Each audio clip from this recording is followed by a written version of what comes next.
Big part of the Enterprise Acceleration Centre is the LEAP programme, which we run every year. So we take in a cohort of entrepreneurs every year. So 16 people would have started the LEAP programme in May 2009, and they'd finish this June. I would say that in the Enterprise Acceleration Centre, 100% of the companies would be using the internet on a number of different bases. There's a danger with the techies in here that the product is never finished, and that they'll never bring the product to market. So we would probably say to them, you'd have a confined period for doing market research or doing design work, and any feedback that's received outside of that defined period, you would just keep a log of. You can go back to the people. So I would say that if you receive feedback on your product, you would just kind of put it into a file, keep their contact details, and then go back to them afterwards and seek further information on them.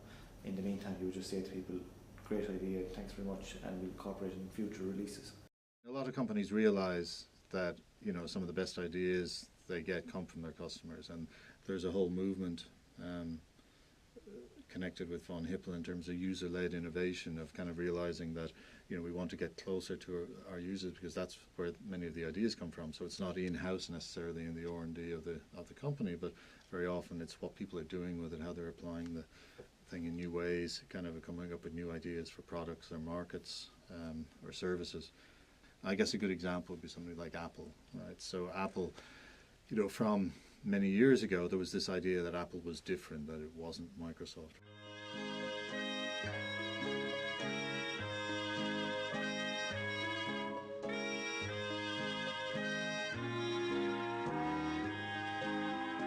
Some people think the Pentium 2 is the fastest processor in the world.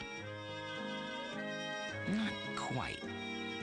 The chip inside every new Power Macintosh G3 is up to twice as fast.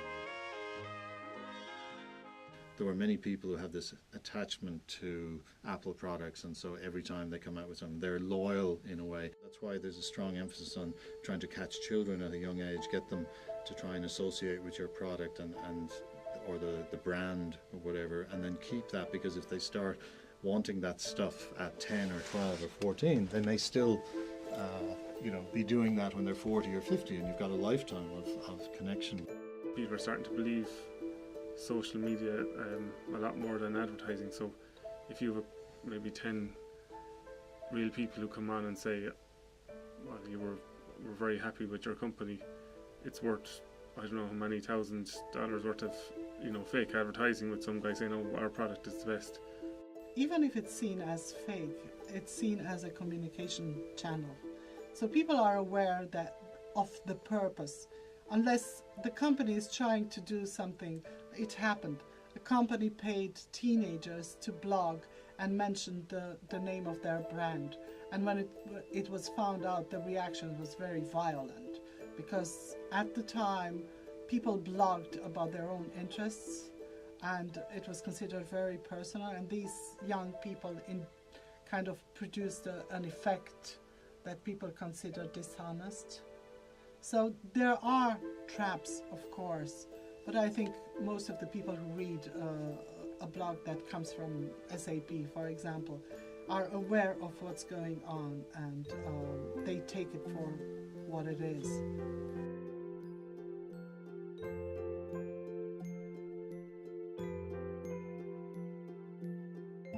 Looking at the social media, I mean, if you remember, who was it, that musician who complained about how one of the airlines treated his guitar, and he wrote this song and put it on YouTube.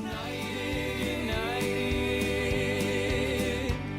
you broke my Taylor guitar. United,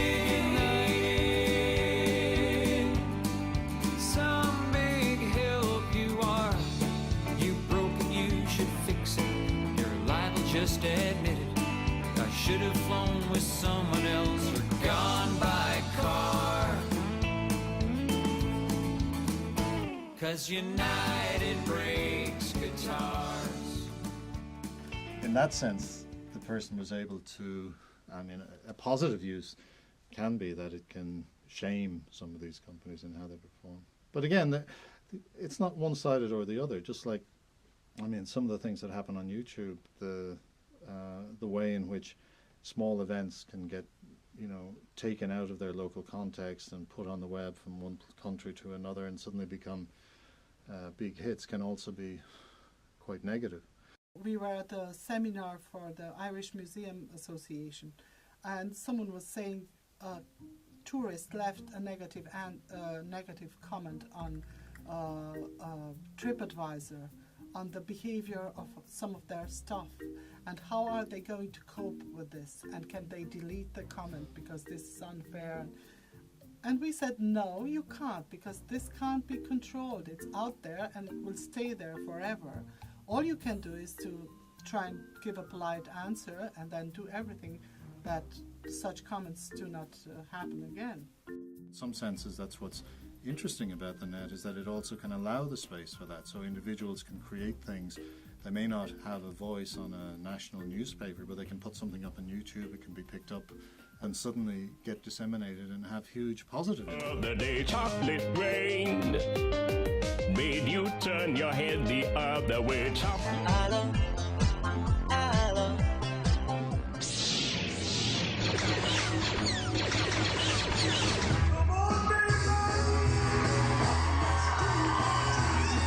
I think we need to pay attention to these possibilities, to look at what's going on, to kind of encourage this diversity and to debate and discuss it.